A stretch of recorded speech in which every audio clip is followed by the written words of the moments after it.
Welcome to the Success Ascent. My name is Pat Mancuso, the creator and host of our show.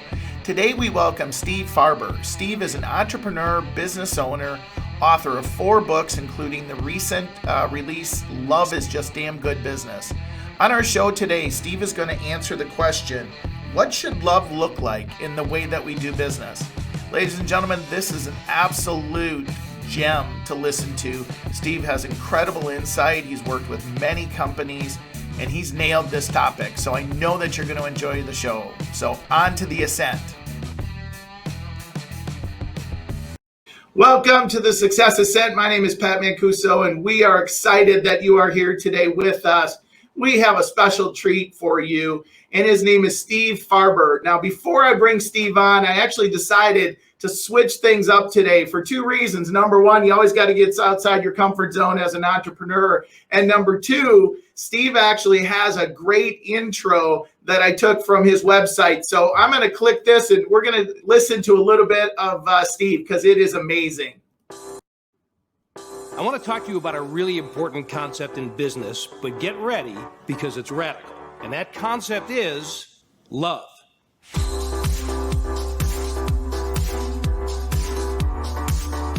So just to be clear, I'm a business guy, and trust me, I don't use the word love lightly. I'm the author of the new book, Love is Just Damn Good Business, as well as The Radical Leap, The Radical Edge, and Greater Than Yourself. And I've been in the business of leadership development for 30 years. And I've had the opportunity to work with Microsoft, to Hyatt, to Ernst & Young, every kind of business you can imagine. Over the last 10 years alone, the business world has spent close to $1 trillion on leadership development. 73% of people are disengaged in their work. 10 years ago, 70%. Something is dreadfully wrong. So I think we need to do something more radical. So, Steve, oh my goodness, welcome to the show. I just love that. It's just such a great piece to bring attention to what we're going to talk about today. So before you tell us who the real Steve is, I'm just going to read a little bit of your background as very impressive. So first, Steve Farber is the president of the Extreme Leadership Incorporated and the founder of Extreme Leadership Institute. He's written 4 books, which we're going to talk about today, one of which is his most recent book called Love is Just Damn Good Business, and I love the title. He's also won a Fast Company magazine's Choice Award. He is a top 50 recognized leadership and management expert. He's also worked for the Tom Peters Company, and in 2000, he was the CEO. He is a member of the Transformational Leadership Council and has served as vice chairman of the board of directors of the world-renowned Up With People, a global leadership program for students from 18 to 29, which I just think is amazing, the impact that you could have in that organization on the young ones. So, Steve, welcome. Thank you, Pat. It's great to be here with you. I was watching that video and it stopped all of a sudden. I was intrigued. I was waiting to see what happens next. I was going to ask you, it's kind of probably a little weird on the other side of it watching the video. Well, you're going to tell us a lot of what is in the rest of that video. I know you're going to talk about that today. So who's the real Steve? You heard the intro and we heard a little bit. Tell us about Steve a little bit. I have no idea. I got to say, Pat, that one of the greatest compliments that I can get, and that I believe anybody can get, is when I hear comments like, "Hey, that you're that guy that I saw on stage. You're that guy whose book I read, and now that I'm sitting here talking with you, you're the same guy. You are that guy." So with me, kind of what you see is what you get. But I'm in the leadership development arena, I guess is the generic way of saying it. In some form or another, I've been doing that for 30 years. It's my life's work. It's my passion. My wife, Veronica, by some startling coincidence, also happens to be my business partner. So, literally, there is no line between personal life and work life. And I'm not exaggerating when I say this, some of my closest friends started out as clients, and it's what I do. I'm a father of 6. and I've family's always been very important to me, and I'm a musician. So I have that creative impulse. It's important for me to be able to invent not just ideas, but actually I don't know that I've ever invented an idea, but to create things is really something that lights me up. So, I write music and I write books, and I what's the technical term? I make shit up. That's what I do. And well, it's good. It's good stuff. There's no doubt about it. But I believe what I do is all about people. I believe that we have an obligation to make our lives on this planet as rewarding and fulfilling as possible, not in a self-serving sort of a way, but to be able to do that and have an impact on the world around us at the same time. And I focus on business because I figure, if we could change what it means to be in business, we change everything, because we all go to work somewhere, whether it's for our own company or for somebody else. So if we could change the nature and the experience, the expectation and the experience of what it means to be in business, what it means to go to work, we literally change everything. So it's my passion. So we talked before we were getting started, and you actually started out in music. And so talk a little bit about that, because it was kind of fun to hear about that. Yeah, I started to do two things simultaneously in my early 20s. One was to be a musician, and the other was to start a family. You see where that's going. I quickly discovered that, for me anyway, back then at that age, playing music for a living and what do you call it, feeding people were mutually exclusive ideas. So I gave up the music, and I gave it up for many years, which was really quite a painful thing to do. But eventually I came back to it, not as a way to make a living, but as a way to enhance my life. So you are an entrepreneur, you're a business owner, you're an author, speaker, coach, consultant, you're a creator, right? You have programs that you've created. So before we jump into the love conversation in business, because I love the love conversation, because I think it's so lacking in our businesses. Talk about your entrepreneur journey. Talk about the challenges. The podcast is titled The Success Ascent, which is a rising journey, and sometimes it goes backwards, but it's always on an upwards trajectory. So talk about what you've experienced, what you've learned in that success journey. Yeah. So I am an entrepreneur to my core. I am one of those entrepreneurs who spends a good deal. I spend a good deal of my life as an entrepreneur working with clients who are not entrepreneurs. I mean, I do work with quite a few entrepreneurs as well, but people, in corporate environments and so forth. But it is, I've been an entrepreneur almost my entire adult life, with the exception of 6.5 years in the 90s, when I was the vice president of the Tom Peters Company. And, Tom is one of the most influential management thinkers of our day. And it was an incredible experience, one of the highlights of my professional life. But it sparked me to go off on my own again. So it's, I'm not going to say that it's been a straight ascent from day one. I know that's shocking to other entrepreneurs. Yeah. It has not been straight up. Isn't that amazing? It's amazing. Yeah. The peaks and the troughs are all certainly part of the experience. And that's why, not everybody's cut out to be an entrepreneur. And when I say it, I don't mean that doesn't give it doesn't have the right connotation, because when I say not everybody's cut out to be an entrepreneur, that implies that people who are in some way superior. Right. And I don't believe that's true. And in fact, it's just a different approach. And it requires a different makeup. It requires a higher risk tolerance, right? And a good dose of delusion, right? Sure. To get us through the day. But one of the things that pushes my buttons a little bit, Pat, and I hear this when I attend entrepreneur conferences and speak at them, and just, hang out at some of these places and talk to people, I hear comments like, well, in order to live a fulfilling life, you have to be an entrepreneur. If you're working for somebody else, then almost by definition, you're some kind of a victim, or your life is not yours. And that always really bothered me. Yeah. Because here's what that means. If I'm saying that as an entrepreneur, as a true entrepreneur, and I want to build a company, what am I going to have? Mm-hmm.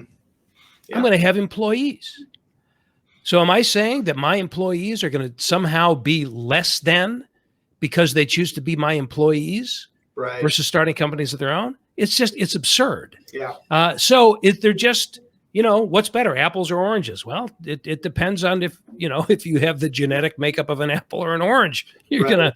gonna, so I think, some of entrepreneurialism is built into us. Maybe it's genetic, I don't know. And some of it is acquired. But in any case, if we choose to be an entrepreneur, we have to understand that it's never straight up. It's always, Right. There's always switchbacks up that mountain. Well, I think you're right in that the opportunity is there for many, and where you might see some commonality in the entrepreneur world is behaviorally where people may be willing to take more risks, where behaviorally somebody that may not be something that they're comfortable with, and so they kind of shy away from it, or maybe they have that belief that they can't succeed because of that, because they're not a big risk taker. So give me one success thing you could look back on your journey and go, wow, I wish I would have learned that earlier in my success journey. Well, my first book, which was called The Radical Leap, came out in 2004 in its first edition. So it's had several editions since then. So that was, according to my advanced math skills, 2004 was a long time ago. It's been a while. And the feeling, I hear a lot from people, Pat, something like, I have an idea for a book. I've been wanting to write a book. I just haven't gotten around to it yet, but I've got a book in me. You hear that kind of thing a lot. So what I would tell you is, if you have that feeling, write the book. Yeah. Take the action. So what do I need to do to write a book? Well, you sit down and you write. So I would have, if I could do it over again, that first book of mine, or a first book, would have come out a lot earlier. Yeah. I would have taken the advice that I give other people now. I would have taken that for myself. Now, I did work for several years, and it took me a while, but I had opportunities from publishers and all that to write my own book back in the in the late 90s, and I would have done it earlier, because it changes everything. It changes everything. For one thing, I'll speak for myself. It gave me the opportunity to get really clear on what's important and what message I want to give to the world. And then once that book goes out, then that message goes out to the world, not necessarily capital W world, but a lot of people read it. Mm-hmm. And then I began to get feedback on these ideas having value for people. And man, there are few things that are more fulfilling than that. So I would have done that a lot earlier. Okay. You see, I'm short answer challenged, Pat. That's okay. The more people talk, and the less I talk, the more good stuff that comes out. So you keep going. I love this. Yeah, I love it. So that's good advice. And there was, good advice that I would give to myself, but in the process of writing, I got a piece of advice from somebody that I'll pass along to you. I'll edit it a little bit, because I don't know how sensitive people's ears are to certain words. Very, very. So I will. I'll let you fill in the blanks. I was starting to write, and I knew I wanted to write a book on leadership. I knew I had some things to say about love, for example, and this was back in the late 90s. And I wrote about 30 pages, and then I just hit the wall. And I called up a friend of mine, a guy who some folks may have heard of. His name is Carl Hammerschlag. He's a psychiatrist, a brilliant speaker, psychiatrist, the author of a couple of great books, including the Theft of the Spirit, which was one of my favorite books. And I called him up and I said, Carl, I'm stuck. I'm stuck. I just hit the wall. And he put on a psychiatrist hat, and he said, well, what do you think what do you think the issue is? What do you think the problem is? What are you struggling with? I said, well, the truth is I'm absolutely terrified that I have nothing new to say. And he said, and this is what I will edit a little bit. He said, who the heck, it's not what he said, but you get it. Yeah, I get do it. you think, he said, who the heck do you think you are that you would have something new to say? I love it. He said, that's your ego. That's your ego talking. You don't, it's not about having something new to say. It's about saying what you need to say and to say it in your own voice. Yeah. And if people resonate with that, great. And if they don't, at least you've said it. And that busted me through that wall. And I've never stopped hearing that advice. That's great. Over and over again. Yeah. That's great advice. That's great. Put your ego aside and do it. Yeah. And be willing to take a stand, right? Absolutely. Yeah. Love that. So let's shift gears a little bit, because this is really what I want to talk to you about. So you wrote this book, Love is Just Damn Good Business. And what we heard a little bit in the intro about it. And yet let's just go back to, tell me how you came up with this concept first, and then we'll talk about the concept and some applications and maybe some strategies that you might offer people. So how'd you come up with this? Yeah, it's really kind of a complex or it's a nuanced answer. When I was, it started when I was back at the Tom Peters Company, and the president of the company at the time was a guy named Jim Kouzes. So anybody who's a leadership geek knows the names Kouzes and Posner. They're the co-authors of the Leadership Challenge, that whole body of work. Jim was actually the president of the Tom Peters Company. He's the guy that hired me. And I started doing a lot of facilitation of their Leadership Challenge, Jim and Barry's Leadership Challenge workshop. That was a big thing what we did at the Tom Peters Company. So that's when I started to spend a lot of time with senior executives. And one of the practices of that Kouzes and Posner unveiled from their research was something called Encourage the Heart. And Encourage the Heart was all about, and still is, all about recognition and celebration. That's what leaders do. They recognize and celebrate other people and their accomplishments. And almost as an aside, almost as an afterthought, it was the comment was that Jim used to make all the time was, it's really about love. And in fact, he used to sign, he still does, he signs his messages, love them and lead them. So I remember when I would quote Jim or just kind of drop that word, the kind of response that people had to it was like, oh yeah, I guess that's, and this was in the 90s, right? It's like, oh yeah, that makes sense, sure. But we never talked about it. Right. And what it did for me is it made me hyper aware of that as a dynamic. So I started to look for it. And the question I asked myself was, how common is this? How frequent is this in business? That love is a thing, How frequently do I see this in leaders in their organizations, for example? And once I started to ask myself the question and pay attention to it, oh my gosh, it was everywhere. Absolutely everywhere. And the best leaders that I've met over the years, they love their work. They love their teams. The feeling is mutual. They love the mission that they stand for. They love the future they're trying to create together. They love the product and the service that they're offering to the marketplace. It just became really clear. And at the same time, it was very rare to hear people use that language. But there were a couple of things that hit the mainstream. Tim Sanders wrote a book in I think it came out in 2002 or 2003 called Love is the Killer App, which was kind of a groundbreaking book. And I was like, yeah, right on, Tim. That's right. So I started talking about that with my clients and in my keynote speeches, and it evolved into this LEAP framework, which I wrote about originally in The Radical Leap. And it's become kind of the operating system for what I call extreme leadership. And it stands for love, energy, audacity, and proof. Cultivate love, generate energy, inspire, audacity, provide proof.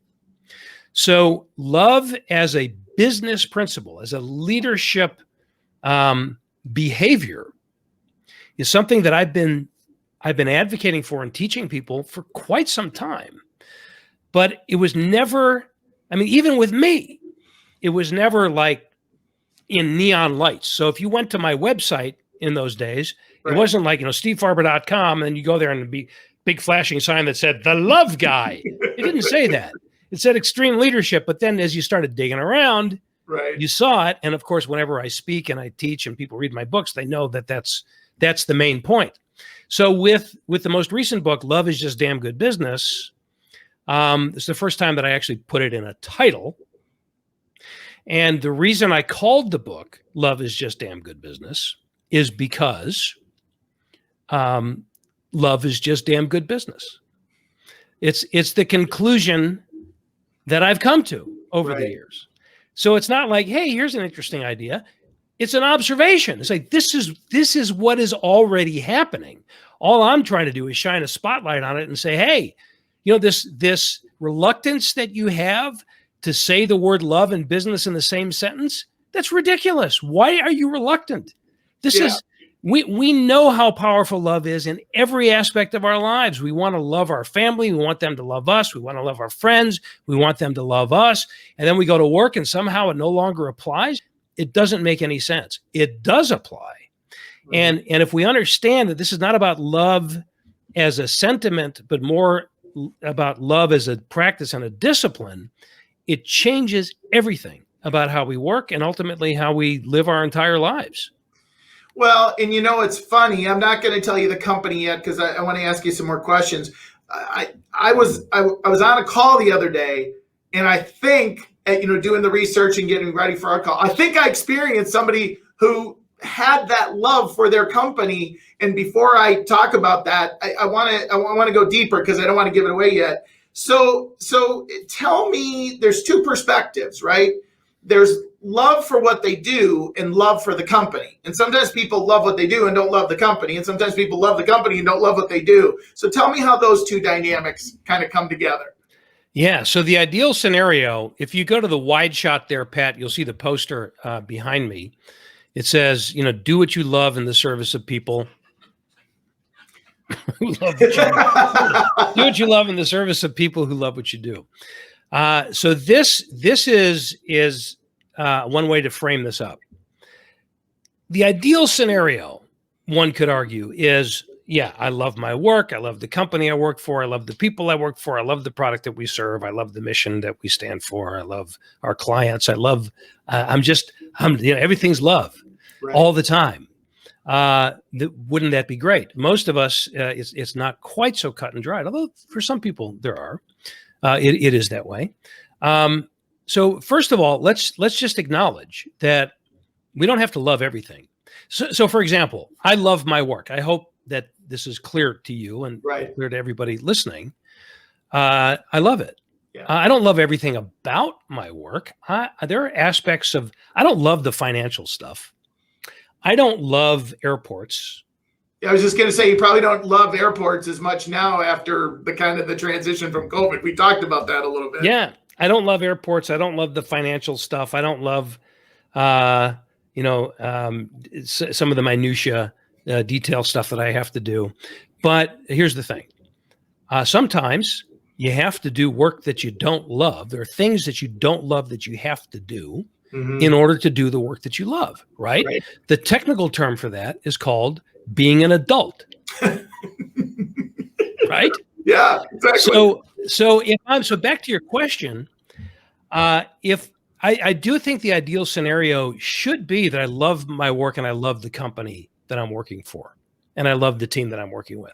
That is possible, and it's something to strive for. And there's a mutual responsibility there. One is, as an individual working within a business or within a company, I need to do whatever I can to bring my heart to that work. Now, if this is a miserable place, if the culture is broken somehow or dysfunctional, then I'm going to be somewhat limited, but I'm not entirely limited. In other words, I can create an environment, a microculture on my team that people love being a part of. Right. No, I'm not. It's a choice. It really is. But the flip side of that is, as a company, as a leader in a company, I need to strive to create a culture that people love working in. That should be high on my agenda. Right. And this idea that, well, I pay them to do the work, so that should be enough. Well, of course, money's important, but we should all know by now that it's not the whole story, right? Right. And if I can create an environment that people love working in, they're much more likely to commit and to bring themselves with all of their passion and all of their creativity to work. And what's going to happen as a result of that? We're going to create products, services, and experiences that our customers will love. We want our customers to love doing business with us. Otherwise, we're dead. Right. And the only way to make that happen is to create a culture that people love working in. And I can't create that kind of culture or contribute to it as a leader unless I have it myself first. Yeah. So it all gets very personal very quickly. But ultimately, it is, in a business context, it makes sense because it yields results. Right. However we measure them. Profitability, market share, turnover, all of that stuff will improve when people truly love what they're doing, who they're doing it with. Right. Working in this case. Right. And of course, the customers that they're working for. Well, and you shared there was an amazing story at your website about the shipping company, and I think it was, if I remember correctly, 4 CEOs in 5 years or something, and low retention and just implementation of this mindset and of these strategies turned the company around literally almost overnight. Yeah, it's actually one of my favorite current case studies. A company called Trailer Bridge. They're based in Jacksonville, Florida. Have offices all over the U.S. And Puerto Rico, Dominican Republic. They're a shipping company. I mean, not an entirely sexy business, but they have an entire culture built around operationalizing love, energy, audacity, and proof. That extreme leadership framework. And the question that they asked from the beginning of Mitch Luciano's tenure, he's the current CEO, when he took over. Like you said, they had been through 4 CEOs in 3 years, and they had been bankrupt. They'd lost tons of money. They had very high turnover because everybody hated working there. So he was tasked with the challenge to turn the company around, and he was a love guy. He was, he had read. Listen, this is just the way it is. This happened before I even met him. So it could sound like I'm blowing my own horn here, but the fact is I hadn't even met him yet. He had read The Radical Leap, The Radical Edge, Greater Than Yourself, my first 3 books. Hey, there they are. And when he took over, he saw that as an opportunity to put those ideas into practice throughout the entire company. Right. So he did everything. He looked at everything from the actual physical environment in the corporate office to their systems, policies, and procedures. And the question that he asked was, how do we operationalize love in this? What should love look like in the way that we do business? And that had implications for everything from how they hired, the kind of people they hired, what their HR policies were, what their approach to their customers was. What did the physical environment look like? So he wanted to create an environment that encouraged people to get to know each other. So they started to, enhance the break room, ping pong table, foosball table, popcorn machine, so people would hang out together. He lowered the height of the cubicles throughout the office so people can actually look at each other eye to eye. He brought in started bringing in a food truck, I think every Thursday. They still do it. Food truck outside the office. They buy lunch for everybody so people will hang out together. You love it. And then, the town hall meetings where people could ask whatever questions they want. They removed name tags too, right? They removed name tags. Got rid of the name tags. Yeah. Got rid of the name tags because he said, hey, at the time there were 130 people, so we should know each other's names. So that was kind of symbolic. Get rid of the name tags and forced each other to get to know each other. And then they just asked the question of their employees, what do you need? What do you need from us? Right. And really, I'm not exaggerating when I say they made hundreds of changes over time. And I'll just skip to the punchline. Remember where they came from: toxic, awful environment.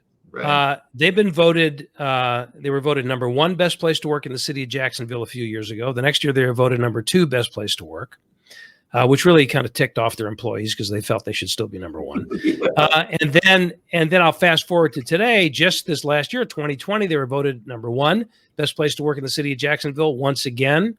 They're having the most profitable years they've ever had in the company. In fact, 2 years, the revenues and the profitability of the company were greater than the previous 25 years combined.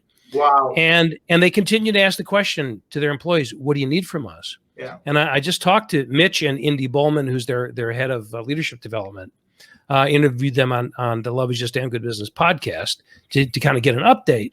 And they continue to ask the question, what do you need from us? So he said in the beginning, when he first took over, and he said, what do you employees, what do you need from us, your employer?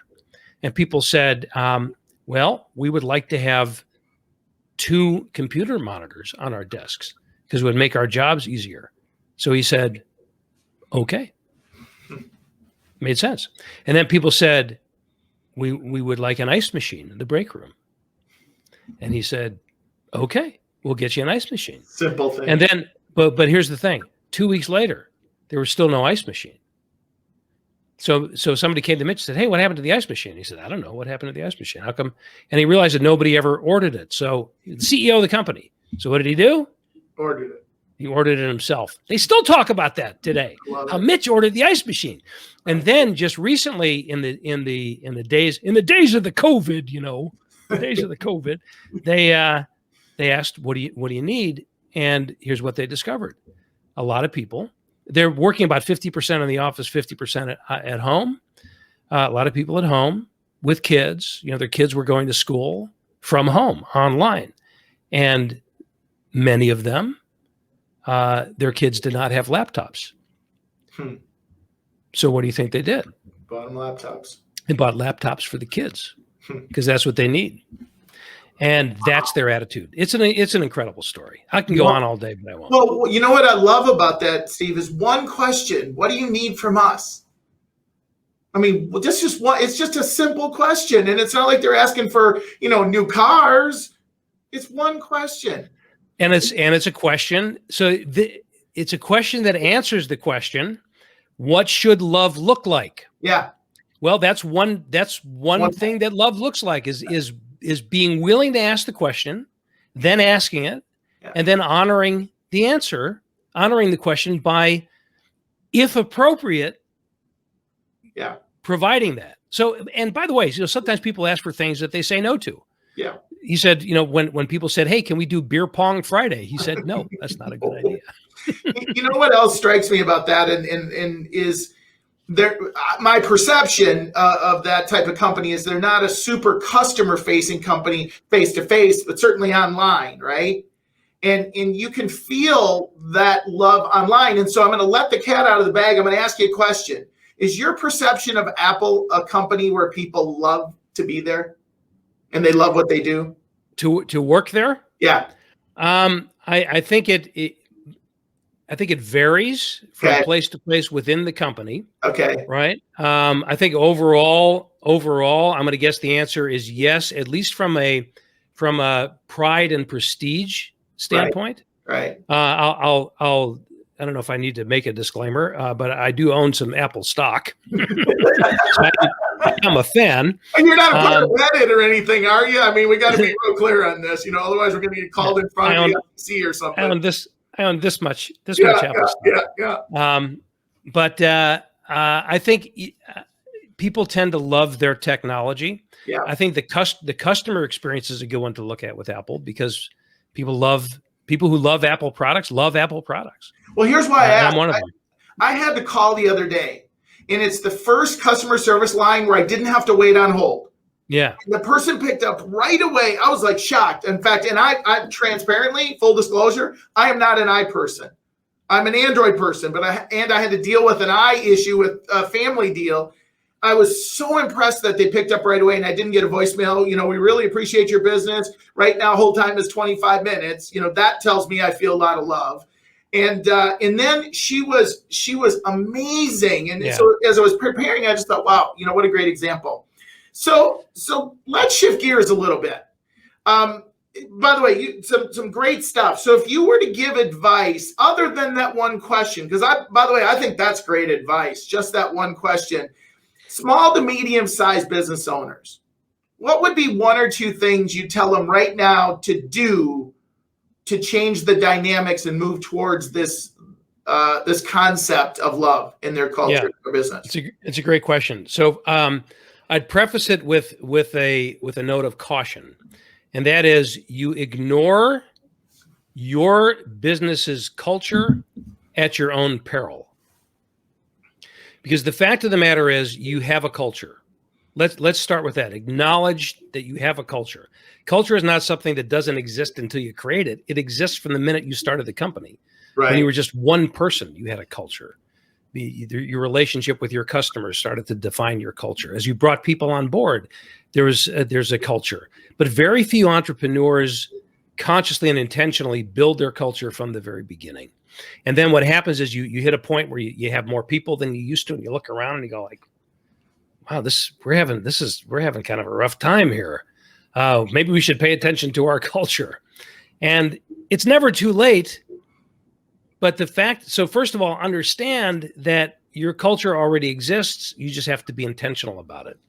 So if your intention is, as I believe it should be, to create a culture that people love working in, start with asking the right questions of yourself and the people around you. And one of those questions is one that we've discussed already a little bit here today. What should love look like in the way that we do business? Love it. So it's not enough to say, all right, let's just start telling people we love them. Yeah. Let's print a button that says we love our customers. That ought to do the trick. It's what do we need to do to create an experience that our customers are going to love? So it's a variation on the theme, right? So if you can imagine having, the age-old brainstorming session with your team that says, let's brainstorm how we can improve customer service. Great question. Okay. But if you ask the question differently, you get a different answer. And that question would be, what can we do to better show our customers that we love them? Or how can we create an experience that our customers will love? Not be satisfied with, not think is pretty good, right. But will love. And by asking that question, you start to raise the standards, raise the bar. Yeah. And you get qualitatively different answers to it. That's where it all starts. I mean, it really starts with that simple question. And then it's about using that as the lens to focus it in on every touch point in our business. So what are the implications in terms of our hiring procedures, in terms of our HR policies, in terms of our, like I said, physical environment, all of the above. Mm-hmm. And does it meet that love standard? That's the place to start. And by the way, if you want to talk it through, if you want some help with it, just reach out to me and we can brainstorm a little bit.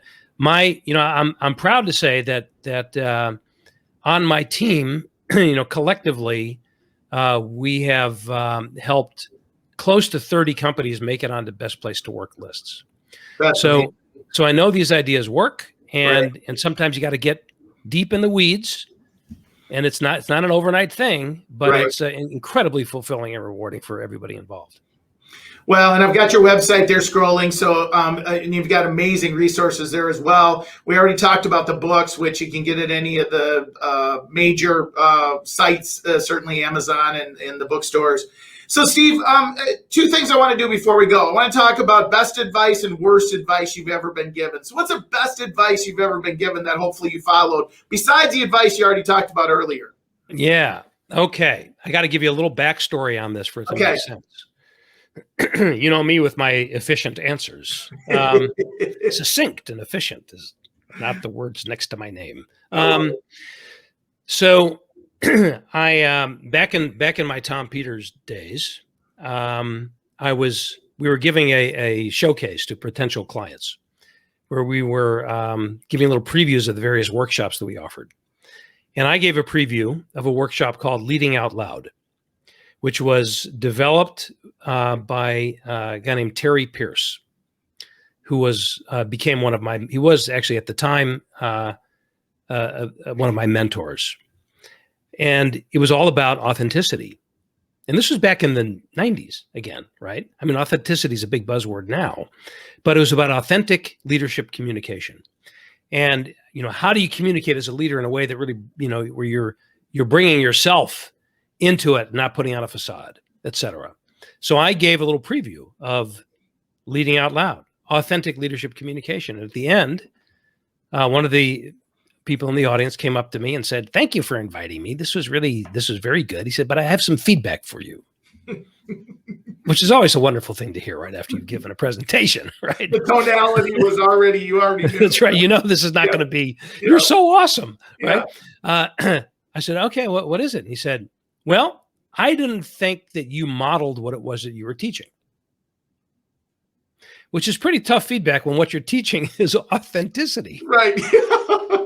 And I said, "Really? Could you give me some specifics?" And he said, "Yeah, it's like your words are all perfect when you speak, and your slides were just the right order. It was just like kind of this flawless thing." He said, "But it was really good. Thank you for inviting me." So I was really devastated by that. I mean, that's pretty personal stuff, right? Yeah. So I went home and I called Terry, my mentor and the author of that body of work, and I told him what happened. I said, I don't know what to do with this, Terry. And he said, "Okay, a couple of things." He said, "Number one, just understand that you're never going to connect with all people. There's always going to be somebody you don't connect with." And I thought, "Oh, that's cool." I kind of let me off the hook, Yeah, great. Then he said, "And number two, assume he was right and go from there." Wow. Oh my God. And I got to tell you, Pat, advice. that was incredible advice. Yeah. Yeah. And to this day, I'm always challenging myself on that very thing.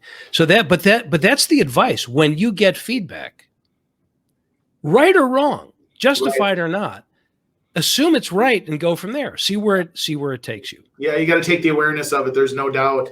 Yeah. Okay, so we're going to turn that upside down. The worst advice you've ever been given that hopefully you didn't listen to. Well, first of all, how would you know it's the worst advice if you didn't listen to it? That's true. Now you had to listen to it. Never said that. I love that. You had to listen to it to find out that it was the worst advice. Exactly. So, funnily enough, that the worst advice I ever got was not the advice itself. It's based on, or it's related to the person offering the advice, and that advice is, "Trust me." Right? How many times have we heard that, right? Right. But the point is that from the right person, that's good advice. Right. From the wrong person, that's terrible advice. Right. Yeah. And I have, let's just say, taken that terrible advice more than once over the years. Yeah. So again, trust is a wonderful thing. And I want people to trust me, and I want to work with people that I trust. But you don't know if that's good advice or bad advice until you walk down the road a little bit.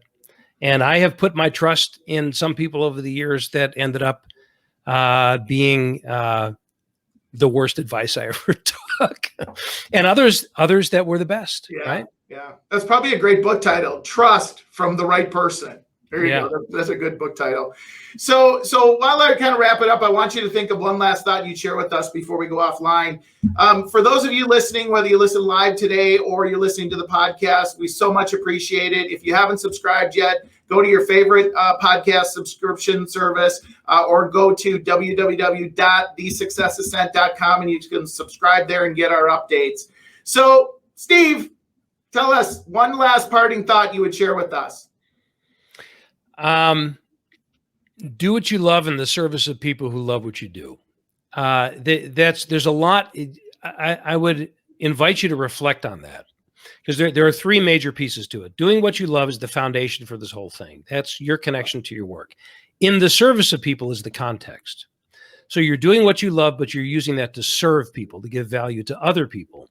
And you're serving them not because you simply feel obliged to, but because you want to have a huge impact, a positive impact on their lives. And when that happens, the result is reciprocity. They love you in return. And when you have people, when you have customers that raise their hand, or employees that raise their hand, or colleagues that raise their hand that say, I love working with you. I love who you are and what you do. We want more of those people. That's our ideal relationship. So that's my parting thought. Do what you love in the service of people who love what you do. I love it. That's a great parting thought. Steve, again, thank you so much for being here today. You have absolutely provided such high value, and I know people will go back and listen to it and share it. And so I just want to personally thank you, and also thank Russ Collio for putting us in connection. It's a great little story there as well. So ladies and gentlemen, thanks so much for being with us today. As I end every show, be safe, be healthy, and have an awesome day. Take care. See you, Steve. Bye-bye. If you've not yet subscribed, please go to your favorite podcast source and subscribe to The Success Ascent, or simply go to www.thesuccessascent, and that's ASCENT.com, thesuccessascent.com. Thanks so much for joining us today. We look forward to catching you on the next Ascent.